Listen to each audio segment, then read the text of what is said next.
तो finally demon slayer season 3 की पहली एपिसोड एयर, क्या मोस्ट अवेटेड बोलना था क्या? ओके, तो finally the most awaited demon slayer season 3 की फर्स्ट एपिसोड एयर हो चुकी है।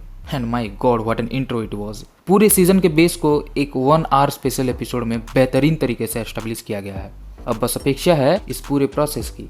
और सच कहता हूँ, यूफोटेबल को हमेशा ओटाकुस पूजेंगे इस बात के लिए कि इन्होंने डीमन स्लेयर जैसे एक एवरेज मांगा को इस तरह से अडॉप्ट किया that it has become one of the best shonen anime TV series ever. Infinity castle को 3D में जिस प्रकार से इन्होंने दिखाया है ना, with all those crazy camera angles, are you sure this is animation that to be traditional hand on 2D?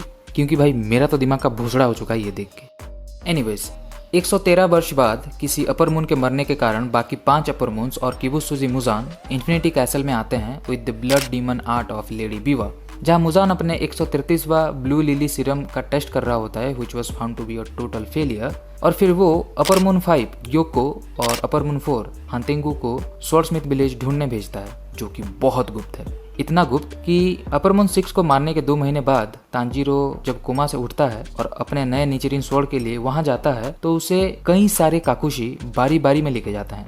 और फिर यहाँ हमें दिखती है the cutest most humble goddess the one and only love hashira Mitsuri Kanroji. Hi, अभी तो south India आया था यार, लगता है फिर से जापान जाना पड़ेगा।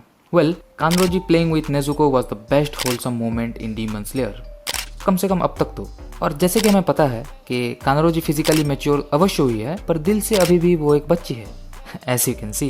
किंतु फिर उसे अपने निचरिन स्वॉर्ड के कुछ फाइनल एडजस्टमेंट के लिए जाना पड़ता है, since her Nichirin is quite unique, you know, the one and only flexible belt type sword, जो कि हमारे Indian martial art Kalaripayattu की एक स्वॉर्ड स्टाइल से इंस्पायर्ड है। और इस हंसी के माहौल में वो सडनली एक डार्क चीज कहती है तांजीरो से कि शायद ये हमारी आखिरी मुलाकात हो, सो बी स्ट्रॉन्ग।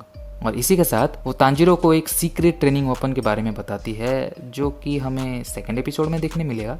हमें इस एपिसोड में योरिची के अतीत की एक झलक को भी दिखाया गया, जो कि तांजीरो के पूर्वज सुमियोशी के पर्सपेक्टिव से था। And man, you are going to love this character so much, believe me, but in the last season, I mean the ending one, not this one. और फिर हम मिलते हैं हमारे most talented hashira, the mist hashira Muichiro Tokito से, जो कि इस विलेज के मुखिया के पोते से उस ट्रेनिंग वेपन की चाबी मांग रहा होता है, जिसके बारे में कांद्रोजी ने तांजीरो को बताया था। और फिर टाटा बाय बाय, अगले हफ्ते मिलते हैं एपिसोड 2 में। बट एज फार सीजन की स्टार्टिंग काफ़ी अच्छी हुई है, पूरा सेटअप बनाया गया है, डीमंस को एक मोटिव दिया गया है स्वॉर्डस्मिथ विलेज को खोज के उसे ध्वंस करने की, और अपने स्लेयर्स के मोटिव हैं उनको रोकने की। हागानेजुका मिसिंग है, पर जब भी वो स्क्रीन पे आएगा ना, लड़कियों संभल के, क्योंकि बाकी सब तो ठीक है, पर इसके बारे में सिर्फ इमेजिन करके ही दिन बिताना पड़ेगा, क्योंकि साला इसका जलवा होता तो है, लेकिन बस कुछ क्षण के लिए, बस उतने में अपना अपना जुगाड़ कर लेना तुम लोग। हम लड़के तो ना जाने ये कब से कर रहे हैं। खैर, 11 एपिसोड के इस सफ़र में हम सब एक साथ चलेंगे, so stay tuned for every week. Next episode में थोड़ा माहौल सेट किया जाएगा, और फिर एपिसोड 3 से एक्शन भी शुरू, और हमारा हाइप अप एंड इमोशनल होना भी। तो ऐसे ही एनीमे देखते रहो, अपने साथ अपने आस पड़ोस के जितने भी लोगों को ओताकुस बना सकते हो बनाओ, ताकि साला हाईक्यू की मूवी सेम टाइम इंडिया में आ पाए। सायोनारा, जय हिंद।